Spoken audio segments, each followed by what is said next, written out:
Hello, everyone, and welcome back to another edition of Fan Talk, your favorite podcast by your favorite fan. That is me, Kyle Brenchley, otherwise known as K Brench, in the house on this cloudy Wednesday. Last week, I literally said it was like 77 degrees, and now this week it is 50 degrees. We actually had some snow here over the weekend, and everyone was losing their you know what. But hey, this is global warming 101. The seasons are shifting. Like September's a lot warmer now, October's a lot warmer now. April, March, April, even a little bit of May, still a little bit cold. So the seasons are sort of shifting. It is a four-season state, so you just take what you get and you don't throw a fit. But Fan Talk is a podcast you can find on YouTube, iHeartRadio, Spotify, Amazon, and now Apple Podcasts. Just search Fan Talk by Kyle Brenchley. Shout out to Rogue One. I actually watched Rogue One on May the 4th, which was last Saturday. Obviously, big Star Wars fan here in the house. Yeah, and then I watched the original right after because Rogue One bleeds right into A New Hope. It's perfect. I hope you guys watched it. Phantom Menace is in theaters for the 25th anniversary of its release, which blows my mind. I was born the same year, so that dates me not that much, honestly. I feel like I'm still very young, and I am. And you are too. So, again, thanks for tuning in, guys, to Fan Talk. Let's jump right in. We have a great show. We'll be talking some NHL, some NBA, and how disco relates to sports. But first, let's do the Fan Talk Fast Talk, and that starts right now. So, in the NHL, they have a draft lottery in which the 16 teams that do not make the playoffs get put into a pool to decide who gets the number one overall pick. Obviously, if you have a worse record, you have a higher chance of doing that. The San Jose Sharks are terrible, were terrible this year, and had the best odds to land the number one pick and ultimately did. So, as you can see here, here are the 16 teams that did not make the playoffs. This will be the draft order for the NHL draft coming up in June. Something to note, of course, the Sharks got the one seed or the first overall pick. The Utah team, yet to be named, got the sixth overall pick. So that is great news for the state of Utah, for that new hockey team coming to Utah. Should be very exciting as well. Jamal Murray, game two, the Denver Nuggets did not do so hot. They got blown out at home by Karl-Anthony Towns, Anthony Edwards, and the Minnesota Timberwolves. Jamal Murray fined $100,000 for throwing a towel and a heat pad on the court. You've probably seen the video. If you haven't, go look it up.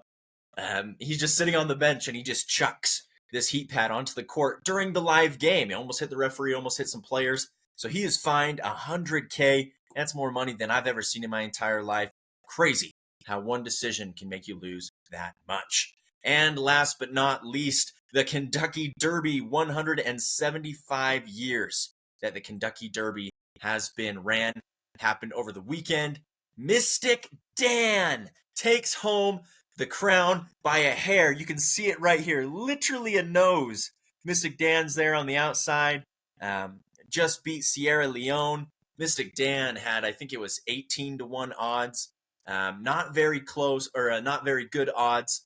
To put this in perspective, if you placed a $2 bet on Mystic Dan to win, you would have won about $40. 39.22 was the exact number. But Mystic Dan takes home the Kentucky Derby and gets his name put up in history.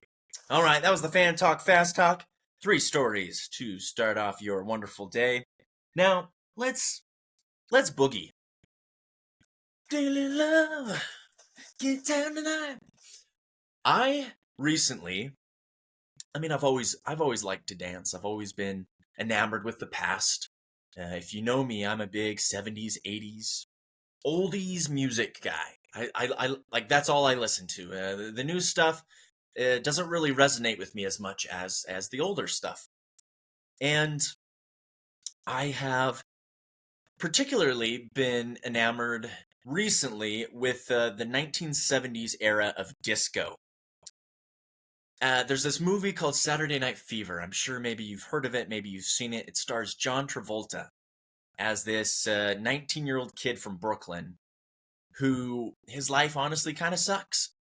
And the only way he can escape from his sucky life is going to the local club and disco dancing.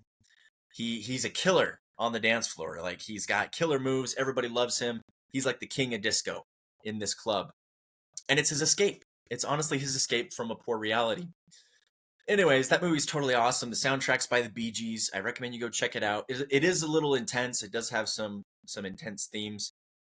Just because the director was really trying to go for a very realistic and true film. But great film, great soundtrack, fun to watch John Travolta. Anyways, I've been thinking a lot about the disco era. And if you're not familiar with the disco era, it was relatively short. You know, you think about the 60s and the flower childs and the hippies and the rise of the sexual revolution. And you know, the Beatles and all these bands basically promoting rebellion. People started growing out their hair. People stopped wearing shoes. People started living in tents. Like, it was a crazy time. Like, if I could go back in time and experience that, I feel like I would. But I maybe I wouldn't like it. I don't know. Anyways, it kind of opens the door for freedom of expression and whatnot. And obviously where we are today, it's come a long way, but enters in music and pop culture and these different things that start affecting the youth. So during the 70s, disco became a very popular brand of music. It really sparked its own kind of revolution, and you know, people really got into dancing. People really got into growing out their hair and wearing these crazy outfits that honestly they wouldn't be wearing back in the in the 50s. Their parents are probably like, wow, these kids are crazy, just like how your parents think you're crazy nowadays because you wear holes in your jeans and belly shirts. And it was kind of a short-lived period. It was pretty much, you know, the early 70s and went to the end of the 70s. Now, the connection here that I'm going to make is that disco eventually died. It had its time. With all things, things came and go. Now, in the NBA,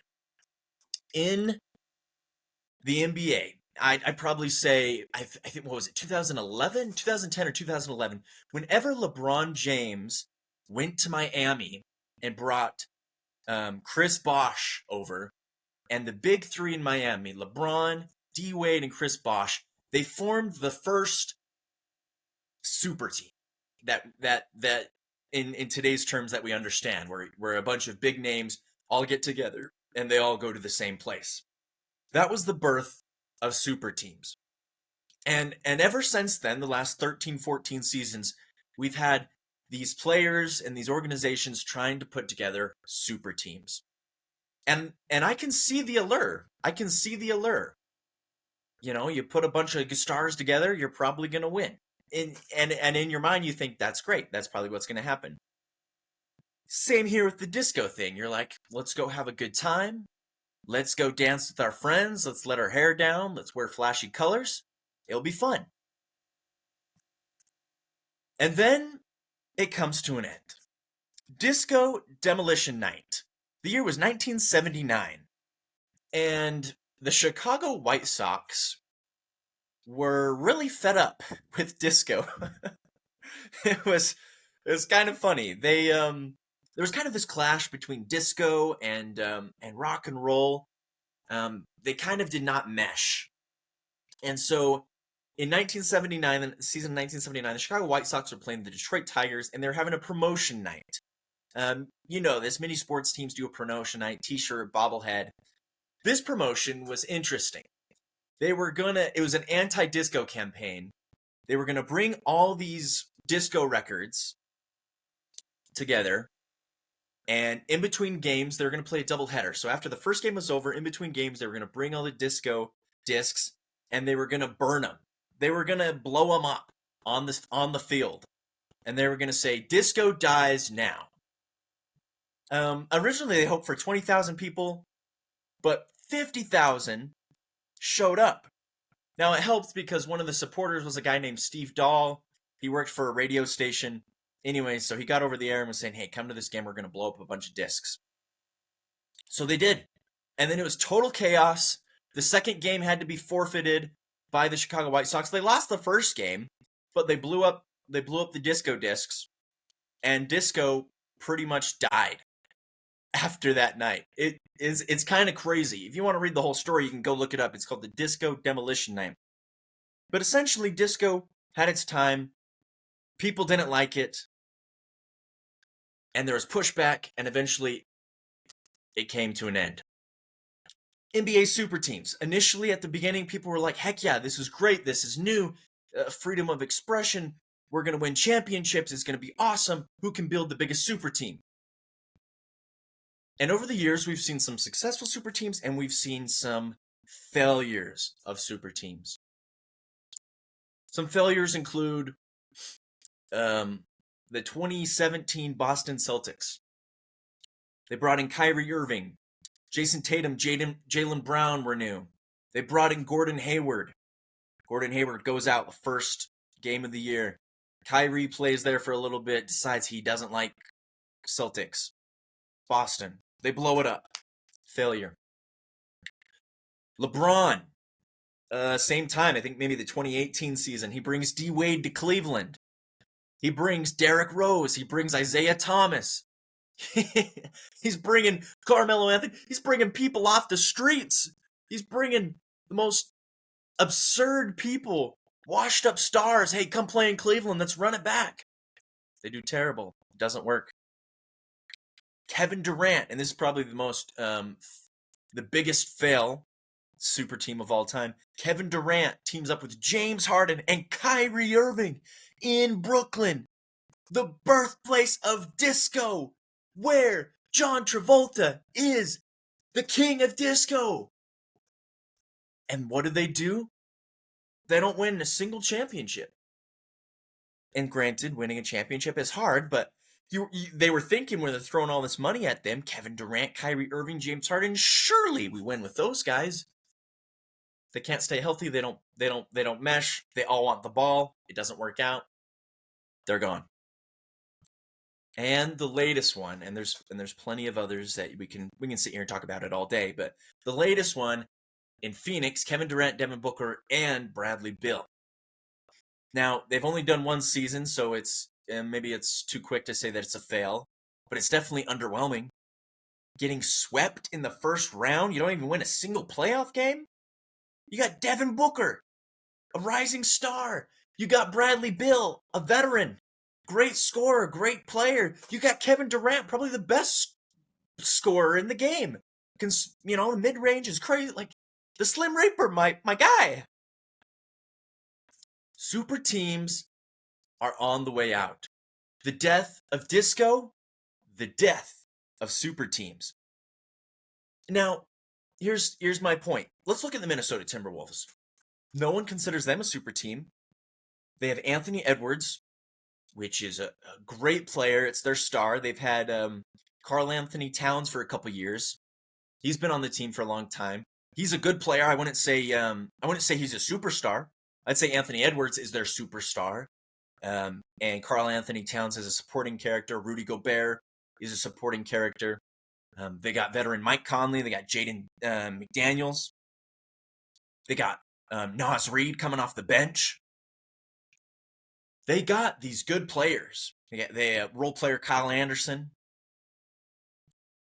And they play defense. And they play for Chris Finch, their coach. And they play for the city of Minnesota. And they have not lost in this postseason. They got the 3 seed. They were sitting at the 1 seed for a long time. And ultimately got the 3 seed. And so it begs the question. Super teams, they're just not, they're not practical. The best way it works, the best formula, and you can look back on past teams too, is that at the very most, you can have 2 superstars on a team.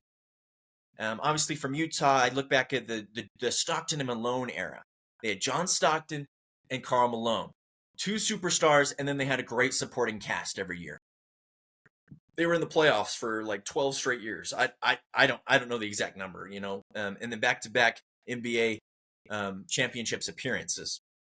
You look at the Minnesota Timberwolves this year. Anthony Edwards is their superstar. complemented by Karl-Anthony Towns, Rudy Gobert, Naz Reid, Jaden McDaniels, Mike Conley, and all these other guys.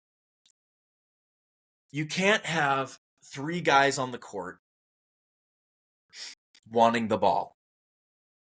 It just doesn't work. One of them gets unhappy. The offense doesn't flow.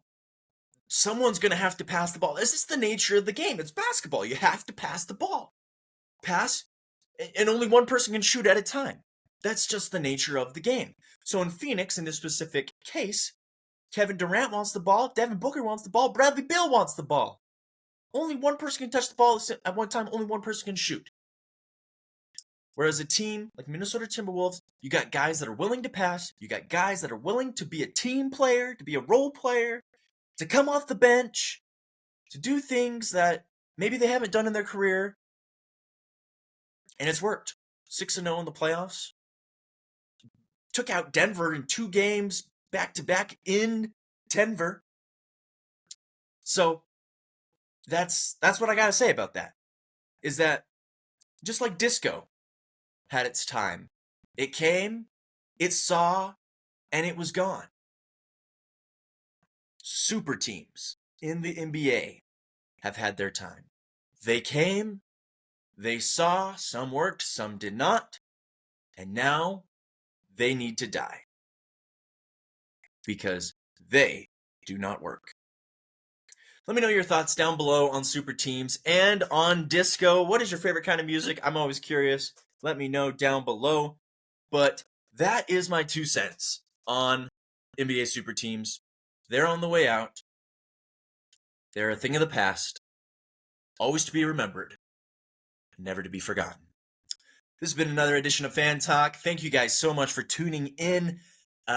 Great things coming your way. Of course, with the NBA playoffs heating up, NFL is coming down the pipe. We'll talk more about that in the future.